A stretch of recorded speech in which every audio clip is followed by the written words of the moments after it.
Morning guys, good morning. So, panibagong araw na naman. Medyo masama ang pakiramdam ko and masama yung pampanahon. So, nandito ako ngayon sa platform area. Checking ng mga gagawin. So, ayan. So, wala pa. Ayan guys, yung kasalukuyan na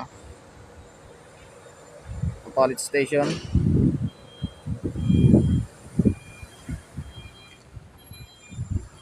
Platform area.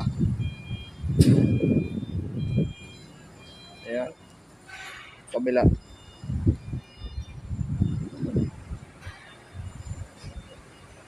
So, yun lang guys, update lang. Thank you and God bless.